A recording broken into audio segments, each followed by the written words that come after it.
The wind carried dust down the city street of Dry Creek, brushing across warped wooden porches and the empty hitching posts outside the saloon. Noon heat shimmered like ghosts above the dirt road, yet the silence was heavy, as though even the cicadas refused to sing here. On the far edge of town, the ranch house stood dark and square against the horizon. Its porch boards groaned when Clara Mallory stepped out, a widow in a black dress that had seen too many seasons. Her face was pale from sleepless nights, her eyes ringed with shadows. Every man in Dry Creek knew the story. Her husband, John Mallory, gunned down in a border skirmish 2 years back. And every man in Dry Creek knew another story, too. That any soul foolish enough to draw near Clara Mallory ended up cursed, ruined, or worse. If you're new here, subscribe to the channel and tap the bell icon. Stories like this deserve to be remembered. The town whispered. But Clara moved with a steady, deliberate grace, carrying her grief like armor. She kept the ranch alive alone, riding fence lines, branding calves, pushing through each dawn as though nothing inside her had gone hollow. Men watched from saloon windows, sometimes with pity, sometimes with hunger, but none had dared step across the threshold she'd drawn around herself. That changed the day Luke Carver rode in. He came from the south, dust on his boots, a battered hat shadowing eyes that had seen too much. His horse was lean, his saddle patched, and his hands bore rope scars as if the work of cattle still clung to him. But the deeper marks were older, the kind men carried from war. Luke tied his horse at the saloon rail and pushed through the bat wings into the stale air of whiskey and sweat. Cards slapped on tables, a fiddle whined in the corner, but the room seemed to shift when he entered. Not because he was feared, but because he carried silence like a weapon. The kind men sensed and respected. Clara was there, not at a table, not in a corner, but standing at the bar, a sack of flour and a jar of nails on the counter beside her. She did not belong in that room of smoke and laughter. Yet there she was, stubborn, steady, unflinching. Luke saw her, and, for a long moment, he didn't breathe. He ordered whiskey, neat. His voice was low, steady, carrying the weight of a man who had spent too many nights talking only to the desert wind. They played cards, strangers drawn together at a table where every hand felt like a confession, and then, without slur, without grin, Luke spoke the words that split the silence. "I'd trade 10 herds for one night inside you." The saloon froze. A chair creaked. A man coughed into his sleeve. The fiddle strings snapped under the bow. Clara did not slap him. She did not laugh. She did not even flinch. She turned her eyes on him, eyes that had watched a man bleed into the dirt, eyes that had seen nights of hunger and mornings of survival, and she simply stared. That silence was heavier than any curse. It was a door cracked open in a house long abandoned. It was the sound of 2 souls circling the same fire, both knowing one wrong step would burn them alive. Luke didn't move. Clara didn't turn away. Somewhere in the back of the saloon, the barkeep poured another drink and tried to breathe again. But the room knew something had shifted. Something forbidden had begun. The flames were still alive when Clara found them. A section of her north fence line, blackened and curling with smoke, the wire sagging like bones. The prairie wind carried the scent of char, and with it a warning. Someone wanted her to know she was not safe. Clara knelt in the ash, her gloved hand brushing over the scorched post. She wasn't afraid of hard work, but this was different. This was deliberate. She looked across the open land, her cattle shifting uneasy in the distance, and felt the shadow of her husband's absence pressing heavier than ever. Luke Carver was beside her, silent, studying the smoke trail that had drifted off toward the hills. His jaw was set, his hand resting near the worn grip of his revolver. He'd seen this sort of message before. Fence burning wasn't just vandalism, it was the beginning of a siege. "They'll be back," Luke said finally, his voice low, steady. Clara turned her eyes on him, sharp as a hawk. "You speak like you know their kind." "I do," Luke replied. He didn't look at her. "I rode with men who thought fire was faster than bullets. A burned fence starves cattle quicker than a shot." The widow studied him. Distrust etched into her face. He looked every bit the kind of man she swore she'd never trust again. Rough, weathered, the sort who carried dust from too many battlefields. Her husband had died because of men like Luke, caught in a skirmish where greed wore the mask of patriotism, and yet Clara had seen the way he moved last night in the saloon, how he didn't flinch under stares, how his words carried neither jest nor malice, only naked truth. That unsettled her more than the burned fence. That night, Clara dreamt of her husband, again. In her sleep, she saw the moment she'd been told of his death. Soldiers riding up, faces grim, speaking of a border clash with Mexicans and renegade cowboys. She'd pictured him falling from his horse 100 different ways, but the image that haunted her was the silence after. Her house, her bed, her life, empty. She woke with the taste of iron on her tongue, as though grief had a flavor that lingered, long after the years had passed. Outside, Luke sat awake by the dying embers of a campfire near the corral. He hadn't slept either. His nightmares weren't of Clara's husband, but of his own past. A war with Apaches that had turned into slaughter. A noose he'd once placed around the neck of a boy too young to shave, accused of stealing a horse. Luke had obeyed orders. The boy had kicked and twisted until silence fell. Some nights, Luke still heard the sound. When Clara stepped out, her shawl pulled tight around her shoulders, she found Luke staring into the fire. His eyes weren't hard then. They were broken, the kind a man carried when he was guilty of surviving. "You don't sleep," she said. "Sleep makes ghosts louder," he answered. The words hung in the night air, and Clara felt her mistrust falter. A man who admitted his ghosts was not the same as the ones who hid behind whiskey and bravado. Still, she didn't answer. She just sat on the porch, the distance between them filled with firelight and silence. At dawn, the sound of hooves thundered over the ridge. Clara stiffened, her rifle already in hand. Luke rose slow, deliberate, pulling his revolver free. A group of riders came into view, 6 men, dust trailing behind them. Their horses were restless, their faces half hidden beneath broad hats and bandanas. They didn't ride close enough to challenge, but close enough to be seen. One man turned in the saddle and tossed something flaming into the grass. A torch. The grass caught, but the wind shifted, carrying the fire away before it could spread. It wasn't meant to burn. It was meant to taunt. A message clear as any bullet. "We're watching. We'll come when we choose." Luke's shoulders tightened. He raised his gun slightly, but Clara laid a hand on his arm. Her touch was light, but it stopped him like chains. "No," she whispered. "Not yet. That's what they want." For the first time, Luke looked at her fully. Her face was pale, yes, but her eyes were fire, not fear. She wasn't a woman who broke at threats. She was a woman who had learned to bury her dead and keep standing. The riders disappeared into the horizon, their laughter carried faintly on the wind. Luke holstered his revolver. "They'll test the fences again, then the herds, then you." Clara straightened, squaring her shoulders like the ranch itself depended on it. "Then let them come. This land is all I have left, and I won't give it to fire or thieves." Luke studied her, the corner of his mouth twitching with something between respect and sorrow. "You'll need help." She met his gaze. "And you'll want payment?" He shook his head. "I told you already. 10 herds for one night. But this—" He gestured at the ranch, at the horizon now quiet again. "This I'll do because someone has to." Clara wanted to hate him for the words, for the reminder of his boldness in the saloon. But instead, she felt something else stir. Not desire, not yet, but the faintest trace of safety. And safety, after years of emptiness, was its own kind of danger. That evening, as the sun dropped like a burning coin into the desert, Clara stood at the edge of her porch.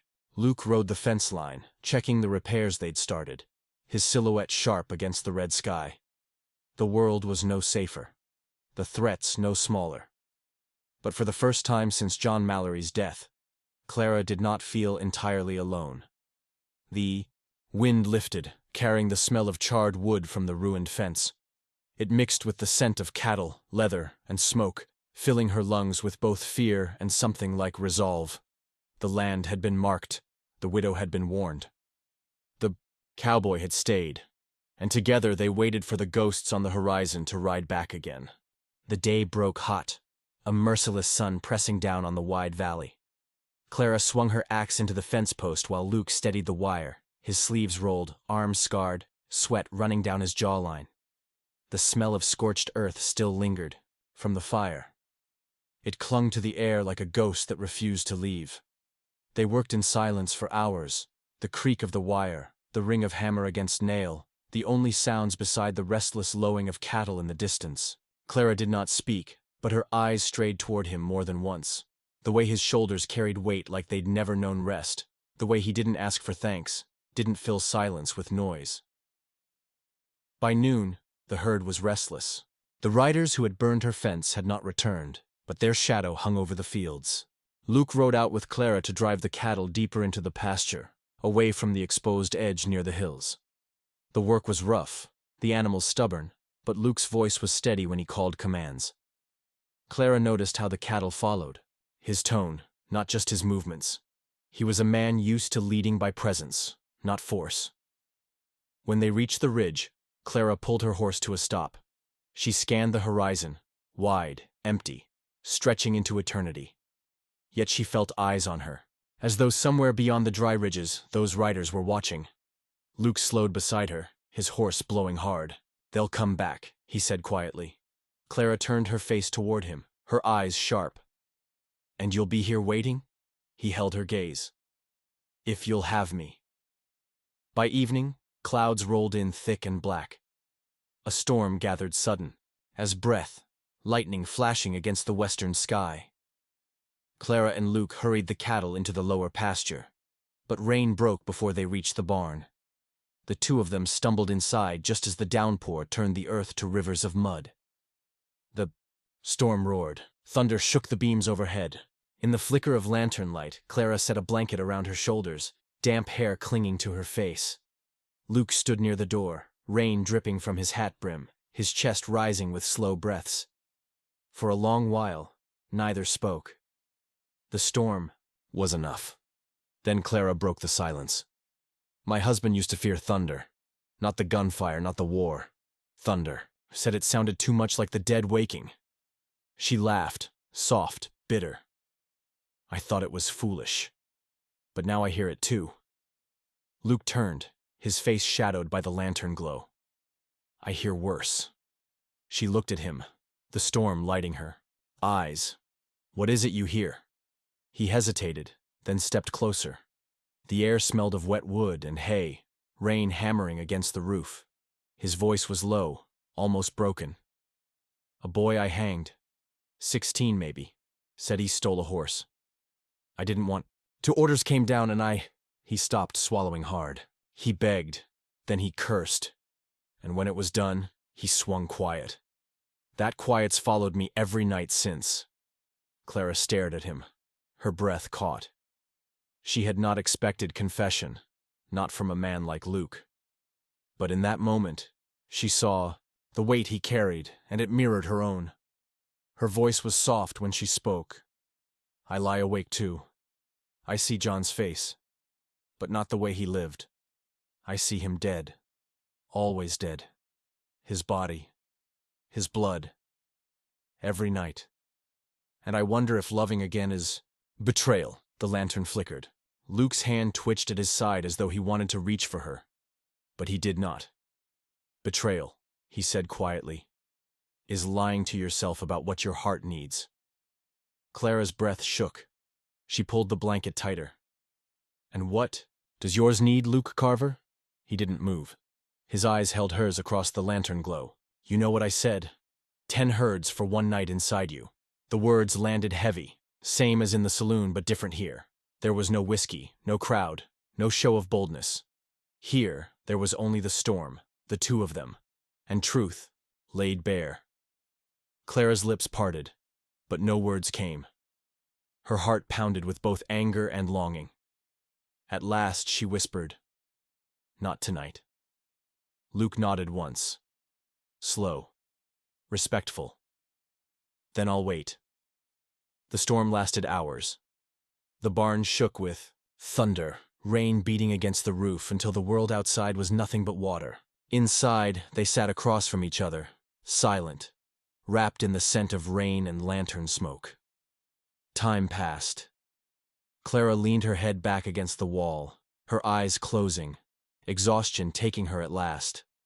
Luke watched her, the soft rise and fall of her chest, the stubborn strength even in her sleep. He wanted her, yes, with a hunger that twisted through him like fire, but more than that, he respected the steel in her bones. And so he stayed awake, guarding the barn door as rain poured down, while the widow in black finally found a moment's rest. When dawn broke, the storm was gone. The fields glistened, washed clean, the air sharp and cool. Clara stepped out of the barn, mud clinging to her boots, the sun cutting through the last of the clouds. Luke stood beside her, both of them staring across the ranch. The land was alive again, every blade of grass shining. Clara breathed deep, for the first time in years. She did not take his hand. She did not kiss him. But she turned her face toward him, and that was enough. The storm had passed, but the fire between them had not. The riders came at noon, when the sun was cruel and the dust shimmered like fire on the horizon. They rode hard and without hurry all at once, as though they knew the ground itself belonged to them. 6 men, broad-shouldered, sun-dark, their rifles slung loose, their eyes mean. Clara stood on the porch, Luke a few steps ahead of her, his hand brushing the grip of his revolver. He didn't need to draw yet. He knew the type. Ex-soldiers who carried war inside them long after peace was declared. The leader dismounted, boots striking the earth with heavy finality. His face was weathered, skin burned dark by desert years. He tipped his hat not in courtesy, but in mockery. "Widow Mallory," he said. "Your husband owed us, and debts don't die with the man." Clara stiffened, her hand tightening on the railing. "You're mistaken." The man's grin showed broken teeth. "I don't mistake money. John Mallory borrowed silver and whiskey, rifles and bullets. Promised us a share in this land." He gestured wide with a gloved hand toward the ranch, the cattle, the fences still scarred from fire. "Now he's 6 feet down, but we've come to collect." Clara's chest rose and fell, fury twisting in her throat. John had been a soldier, an honorable man, the kind she'd defended even after his death. She wanted to spit at the outlaws' words, but she saw something in Luke's face. Not surprise, recognition. "Is it true?" Clara demanded, turning her sharp eyes on Luke. Luke's silence was louder than the storm had been. The men didn't fire that day. They rode away with promises to return, their laughter scattering across the valley like buzzards. When they were gone, Clara struck Luke across the chest with both fists. Not enough to harm, but enough to hurt. "You knew," she hissed. Luke caught her wrists, firm but not cruel. His voice was raw. "I knew your husband rode with them once. I didn't know about the debt, but I knew he wasn't the saint you made him." The words cut deeper than any blade. Clara ripped free, stumbling back against the porch post, her black dress clinging to her with sweat. "You lie." Luke's jaw tightened. He turned away, looking toward the hills where dust still hung in the air. "I wish I was." Clara's breath shook, her chest tight. She wanted to scream at him, to deny it, to hold to the memory of John Mallory, her soldier, her husband, the man whose death had carved her hollow. But she remembered nights John had come home late, smelling of whiskey, the whispers in town, the coins missing from their lockbox. She had chosen not to see. Now the truth stood bare, and it burned. That night, Clara sat alone at the kitchen table. The lantern light trembled against her hands, curled tight around a cup of untouched coffee. Rain had not come. The silence outside pressed heavy. Luke entered slow, hat in hand. His face was weary, shadowed, the lines of a man carrying more than he could hold. "Don't," Clara said sharply, without looking up. "Don't speak of him." Luke set the hat down on the table. His voice was low. "I need to." She looked up then, eyes glistening, mouth tight with anger. Luke's hands clenched. "I killed a man once. Not in war, not for defense. I was drunk. He cheated me in cards, Or maybe I only thought he did. I shot him. He fell, never had the chance to draw. I stood there watching the life drain out of him. No orders, no excuse. Just me. My fault. The confession spilled heavy into the room. Clara blinked, stunned. The outlaw's words, Luke's truth, the fracture of everything she thought she knew. It was too much. You expect me to forgive that? She whispered. No. His voice broke. I expect you to know who I am. Not a hero. Not a saint. A man trying not to waste what's left. For the first time, Clara saw him not as bold or shameless, not as the man who'd spoken that unthinkable line in the saloon. She saw him broken, raw, carrying blood on his hands the way she carried. Grief in her bones, her throat closed. She whispered, "And me? What am I now if my husband was a liar?" Luke met her gaze, steady, sorrowful. "You're the one who's still standing." Word spread fast in Dry Creek. By morning, whispers slithered through the saloon, down the church pews, along the general store counter. Clara Mallory was cursed again, they said. First her husband dead, now her land marked, her debts dragging gunmen back to town. Men muttered she lured ruin like a magnet. When Clara walked down the street for flour, heads turned away. A woman hissed her child back from the boardwalk. Luke walked beside her, silent, enduring the glares, the stares. He was used to being the villain in someone else's story.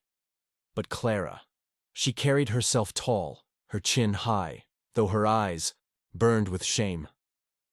By the time they returned to the ranch, the dust of the town still clinging to her dress, Clara felt as though every whispered curse had been carved into her skin. On the porch, Luke stopped her with a hand on her arm. "Let them talk," he said quietly. "They don't know you." Her eyes lifted to his, wet and fierce. "Maybe they do. Maybe I was a fool to believe in John. Maybe I'm still a fool now." Luke shook his head, his voice firm despite its rasp. "No, you're the strongest damn woman I've seen breathe, and I've seen plenty fall." The evening wind rose, carrying dust across the yard. Clara looked out at the land, scorched fence lines, restless cattle, the horizon smeared red with another dying sun. She realized then that love was not saintly. Neither was survival. Both were stained with blood and dust, and for the first time she admitted aloud, "We're not saints, Luke. Either of us." Luke's hand tightened slightly on her arm, steadying her. "No. But maybe that's what makes us honest." The sun sank, leaving the land in bruised twilight. The widow stood, scarred by truth, no longer able to cling to the image of the husband. She had lost. The cowboy stood, scarred by guilt, no longer able to pretend his hands were clean. Two broken souls, stripped bare by revelation, left with nothing but each other against the ghosts circling closer in the dust. The morning smelled of iron and storm, though the sky was clear. Horses stirred uneasily in the corral, sensing something in the wind. Clara stood on the porch with her husband's old rifle in her hands, the barrel cold and heavy, as if it, too, remembered blood. Luke saddled his bay gelding in silence, every movement measured, his jaw locked tight. His shirt hung loose to hide the pistol at his hip, but Clara could see the tension in his shoulders. He was a man ready for the end, whether it came at sundown or sooner. "They'll be back today," he said finally. His voice was rough gravel. Clara didn't flinch. "Then we ride out to meet them, on my land. Not here like cornered rabbits." Luke turned, surprise flickering in his eyes. "You'd face them head on?" "I'm done hiding behind ghosts," she answered, cocking the rifle with a sound that split the silence like thunder. For a moment, Luke only looked at her. Not as a widow, not as a fragile thing to protect, but as a woman standing beside him, unyielding. Something inside him shifted, an ache and a vow rising at once. They rode at noon, the sun a white hammer overhead. Dust rose from the hooves like smoke, and the desert stretched wide and merciless around them. Ahead lay the canyon, a gash. In the earth, red stone cliffs closing tight, shadows sharp as knives. Luke knew it was a trap. So did Clara. but there was no other road. They reached the canyon's mouth, and the silence pressed in. A hawk circled high. Then came the echo of hooves, the laughter of men. Outlaws emerged from the cliffs, rifles already leveled. The leader grinned that broken-toothed grin. "Well now, Widow Mallory brings her own night. Makes this almost fair." "Fair," Luke muttered, low, and drew first. Gunfire cracked, thunder rolling through the canyon. Dust leapt from stone, bullets shrieked past ears. Clara slid from her saddle, bracing the rifle against a boulder. Her breath steadied, her cheek pressed against the woodstock. She pulled the trigger. The shot echoed, sharp, sure. One outlaw spun and fell, blood misting the air. Luke glanced at her through the smoke, not with shock, but with a fierce pride that burned hotter than the sun. The fight turned savage. Outlaws flanked them, firing from the ridges. Luke moved, with deadly precision, his revolver barking flame, but a bullet caught his shoulder, spinning him hard against the rock. He grunted, teeth clenched, blood soaking his sleeve. "Luke!" Clara cried, firing again. Another man dropped, tumbling into the dust below. He tried to push himself up, his pistol slipping in his grip. "Leave me," he rasped, but Clara was already at his side, her rifle clattering against stone as she grabbed him by the vest. Her eyes burned like fire. "You think I'll bury another man while I still draw breath? You're a damn fool if you do." She dragged him behind cover, bullets sparking off the rocks around them. Luke's face twisted with pain, but when he looked at her, sweat streaked, hair wild, blood smeared across her dress. He saw something more than survival. He saw a woman who refused to lose again. Clara reloaded with trembling hands, her breath ragged. Luke steadied her wrist, his fingers warm despite the blood. "Easy," he murmured. "Breathe. Aim low. Let the recoil work with you." Their faces were inches apart, smoke curling between them. Clara nodded, her pulse hammering. She raised the rifle again, squeezed, and another outlaw dropped screaming into the dust. The canyon filled with echoes of death and rage. One by one, the outlaws fell back, dragging their wounded, cursing Clara's name like a curse and a prayer. The leader snarled, firing wild, until Luke's bullet caught him square and sent him sprawling in the dirt. Silence fell. The canyon rang only with the hiss of wind and the groan of dying men. Clara dropped to her knees beside Luke. His face was pale, sweat streaking his brow, but he was alive. She tore a strip from her dress and pressed it hard to his wound, her hands slick with blood. He caught her wrist, his grip weak but sure. "You saved me." Her throat tightened. "You saved me first, long before today." For a long moment, they only stared. Two broken souls, bloodied and breathless, with death still hanging in the air. Then Clara leaned down, her lips trembling against his. The kiss was fierce, desperate, salt and dust between them. It was not the kiss of a widow clinging to memory. It was the kiss of a woman choosing. When she pulled back, her voice shook, but her eyes were clear. "No more ghosts, Luke. Not his. Not yours. Just us." Luke's chest rose with a ragged breath, pain, and relief tangled in it. "Just us." By the time the sun dipped low, the canyon was still again. Vultures wheeled high, waiting their turn. Clara and Luke rode out together, slow and battered, but alive. The horizon burned gold and crimson, the kind of fire that only comes after blood has fed the dust. Two figures against a dying sun. Not saints, not untouched, but partners forged in survival, bound by choice. And for the first time since widowhood wrapped her in chains, Clara felt the weight of them break. Dawn bled slow over the canyon, painting the cliffs in pale rose and gold. The wind carried the stench of gunpowder and death, the kind that clings long after the guns go quiet. Bodies lay in the dust like broken shadows, picked over already by circling vultures. Luke sat slumped against a rock, his shirt torn and blood drying dark at the shoulder. His eyes, though weary, stayed sharp on Clara as she walked among the fallen. She moved like someone walking through memories, each corpse another echo of loss. She paused at her husband's rifle still warm in her hands. For the first time, it didn't feel like his anymore. It felt like hers. When she returned to him, Luke tried to stand. Pain bent him, but his pride was iron. She caught his arm, steadying him, her touch firmer than words. "You should rest," she said softly. He gave her a half smile, tired but true. "Rest don't come easy to men like me." They mounted up and rode out of the canyon, slow, the morning sun spilling long shadows across the land. Silence rode with them, broken only by the creak of leather and the faint cry of carrion birds behind. Back at the ranch, the world felt smaller. The porch, the well, the sagging corral, it was all still standing, though barely. Clara helped Luke down from his horse. He swayed, stubborn as ever, but let her guide him to the steps. He lowered himself onto the porch, gazing out at the horizon where the light turned everything gold. "I meant what I said before," he murmured. His voice carried the weight of a man laying down his last card. She turned toward him, rifle still slung at her shoulder. "About 10 herds for one night?" He shook his head. "No, about more than that."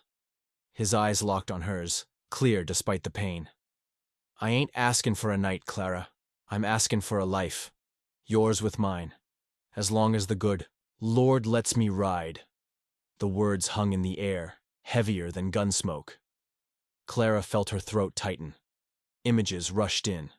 Her husband's face, the day the telegram came, the pitying stares of neighbors, the long nights where silence was her only companion. And now this man, scarred and flawed, laying himself bare before her. Her hands trembled on the rifle. "I swore I'd never betray him," she whispered, her voice breaking. "Even now, after what I know, I still carry him in me." Luke nodded, slowly, his gaze steady. "I know. And I can't promise I'll ever stop carrying my ghosts neither. But maybe we don't have to lay 'em down. Maybe we just walk with 'em. Together." He stood then, though it cost him. Turned to leave, the set of his shoulders telling her he wouldn't beg. Not again. Her breath caught. For a heartbeat she saw the porch empty again, the silence, rushing back like a tide. A future of loneliness stretched before her, endless and cruel. Her lips parted before she could stop them. "Stay." It was no louder than a prayer, but it halted him. He turned, his face unreadable until her eyes met his. Then the hardness cracked, and relief flickered through like sunlight breaking storm clouds. Luke stepped back to her, slow, as if afraid the moment would vanish if he moved too fast. She reached for his hand, scarred, calloused, trembling, and held it, not as a widow clutching for what was lost, but as a woman choosing what was still hers to claim. They stood on the porch as the sun climbed higher, its light spilling across the dry land, touching fence lines still broken and a ranch still scarred. There was no promise of safety, no guarantee of tomorrow, only this. Two hands clasped, two souls scarred but unafraid of one another anymore. For the first time, Clara Mallory was not alone. And for the first time, Luke Carver was not running. The wind rose, warm and restless, carrying with it the scent of mesquite and the sound of a world that never stopped moving. But on that porch, they stood still. Together. That was my story. If it reached you, tell me what you felt. Don't let silence bury us again. Drop your thoughts in the comments, and tell me where in the world you're listening from.